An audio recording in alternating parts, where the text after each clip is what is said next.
Hi, I'm Sudha Raman. To describe myself, I'm easygoing, an extrovert and self-motivated. I believe in staying positive and once in a while, my sense of humor actually works. My career has been a roller coaster ride. Started as a receptionist and made it all the way to being the director of a company. I am what I am today due to the international exposure that I gained during my early working years. My interests are music, dancing, traveling and learning different languages. My biggest challenge was to lose weight.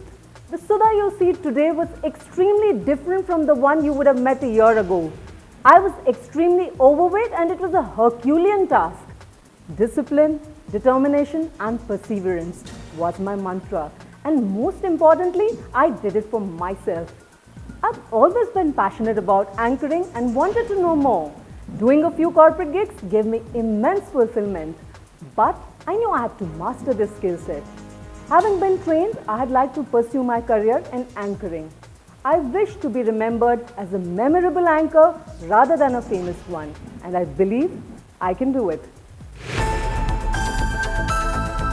Under public pressure, Madhya Pradesh Chief Minister Shivraj Singh Chauhan has agreed to a CBI probe into the Vyapam scam. Looking visibly strained, Chauhan promised that he would write to the High Court to allow the investigations to be taken over by the central agency. The Vyapam scam has hit Chauhan's clean image after the deaths linked to the scam climbed to a scary 46. After creating a storm through his tweets, former IPL czar Lalit Modi is now facing the music. The Enforcement Directorate has issued a 2-week notice to Modi to present himself to the investigating agency. His failure to do so will force the ED to file an FIR against him in a 450 crore IPL scam and initiate further action. I'm standing right outside the Bangalore High Court where Judge C.R. Kumaraswamy has just acquitted the AIADMK Supremo Jai Jayalalitha of all corruption charges against her. The verdict was welcomed with heavy sloganeering from the AIADMK cadres. Sweets are being distributed as Amma has yet again made a dramatic comeback.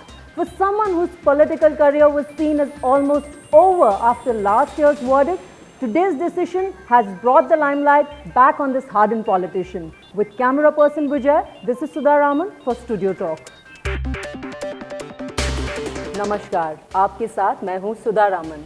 इस वक्त की बड़ी खबर, व्यापम घोटाले के साथ जुड़ी हुई मध्य प्रदेश राज्यपाल राम नरेश यादव को हटाने की याचिका को सुप्रीम कोर्ट ने मंजूर किया है। इस मामले की सुनवाई सुप्रीम कोर्ट 9 जुलाई को करेगी। व्यापम घोटाले में एसपीएफ ने राम नरेश यादव और उनके बेटे शैलेश यादव के खिलाफ मामला दर्ज किया था, मगर हाईकोर्ट ने राज्यपाल के खिलाफ ये शिकायत रद्द कर दी थी क्योंकि संवैधानिक पद पर बैठे व्यक्ति के खिलाफ एफआईआर दर्ज नहीं की जा सकती। जांच एजेंसी राज्यपाल से पूछताछ तो कर सकती है, लेकिन उनके खिलाफ कोई कानूनी कार्यवाही या गिरफ्तारी नहीं कर सकती। और जैसे ही घोटाले की गूंज फिर से सुनाई दी थी, पत्रकारों की मौतों का सिलसिला शुरू हो गया था। ये मांग की जा रही थी कि राज्यपाल को अपनी कुर्सी पर से हटा देना चाहिए क्योंकि एसआईटी भी ये कह चुकी है कि राम नरेश यादव के खिलाफ उनके पास ठोस सबूत मौजूद है। Expectations of a people-friendly budget and a cut in interest rates by the RBI are being seen as among the key reasons taking the Sensex to the psychologically important 20,000 mark today after 2 years. The day's rally came on the back of a strong quarterly result by software major TCS and relatively steady Asian markets. The market opened with the Sensex at 20,000 and slipped a tad below the level due to the profit taking and again regrouped in the latest session as FMCG major ITC rallied ahead and its result and closed just a tad off the 20,000 mark, finally ending the day at 19,987, up by 80 points. The day's rally added about rupees 26,000 crore to the investors' wealth with the BSE's market capitalization now at rupees 71 lakh crore. The last time the benchmark had seen this level was on January 7, 2011, about 2 months after it had reached its all-time peak of 21,709. On to the world of sports, roared on by a crowd of 60,000 plus. India rediscovered their winning ways in the second ODI against England at the Jawaharlal Nehru Stadium in Kochi. The win not only helped them square the 5-match series, but would also have done their sagging confidence a world of good. The tension along the line of control with Pakistan took its toll on the sporting ties between the two countries. All 9 Pakistani hockey players who've come here to play in the Hockey India League will return home without playing a match in the tournament.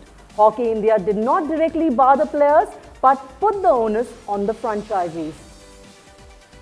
Day 2 at the Melbourne Park on Tuesday brought another day of perfect weather but a few anxious moments for top seed Serena Williams. Williams and the fans looked worried after the player fell awkwardly on her left ankle. She, however, managed to win the game 6-love, 6-love against 110th ranked Adina Hall. World champion Vishwanathan Anand scored an emphatic victory over the world number 2 from Armenia to end a rough 7-month patch. With this win, Anand has jumped into joint lead with 2 others after the 4th round of the Tata Steel Chess Tournament. What would be his first outing after the Wimbledon? Rafael Nadal is likely to be playing at the Brazil Open. Nadal hasn't played since June, essentially because of the tendinitis on his left knee. He was due to play in the Australian Open, but a stomach virus forced him to withdraw. The much-awaited World Cup final is finally here, and yes, all you Mumbaikars, gear up because you are the lucky ones to witness all the action on your home ground, the Wankhede.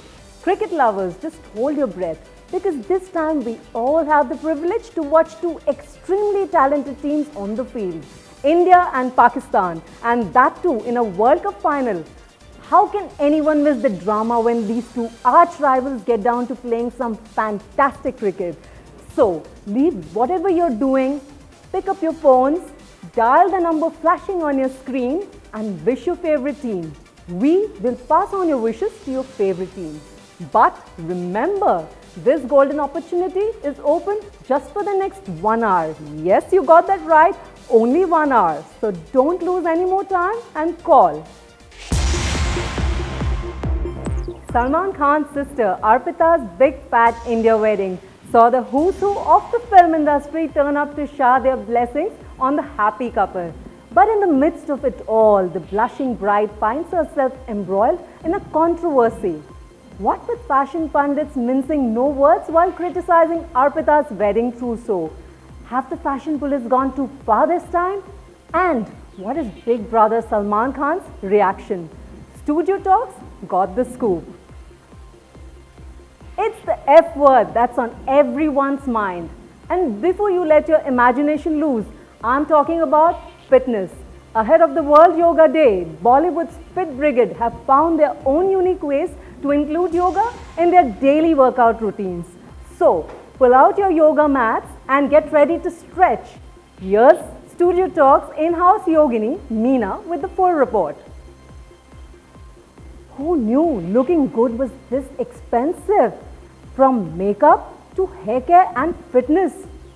Do you know that Bollywood starlets spend at least $1 lakh per month on just their basic beauty upkeep? Yes, that's 1 followed by 5 zeros.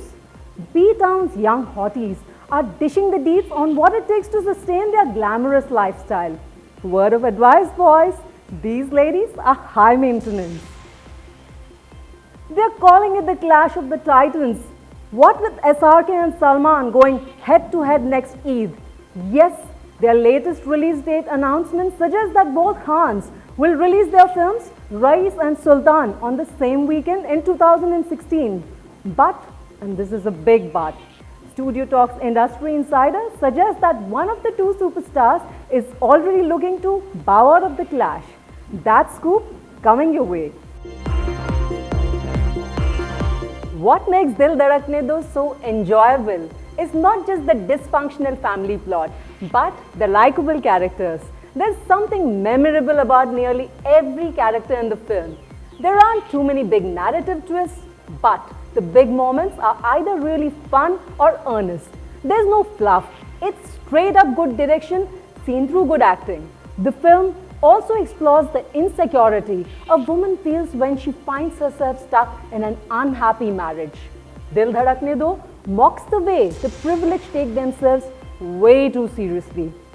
The film looks terrific given Zoya grasps on aesthetics, Carlos Catalan's camera work, and of course, the gorgeous Turkish locales. Shankar Ehsan Loy's songs are fun with the right amount of peppiness thrown in, while Pluto the dog with Amir Khan's voice strings the narrative together. For me, the movie's anchor is definitely Anil Kapoor in what is clearly the performance of his career. He's funny, whether he's irritable or just plain nasty. Saif Ali Shah almost matches Kapoor frame by frame, while Ranveer is his usual goofy self and Priyanka is convincing in the emotional climax. Rahul Bose plays Priyanka's husband and he makes a decent impression, as does Anushka in what is an extended cameo. With Dil Dhadakne Do, Zoya Akhtar yet again proves her credentials as a director. My rating 3.5 stars on 5. Well, that's all that we have time for. Thanks so much for watching Studio Talk. This is Sudha Raman signing off.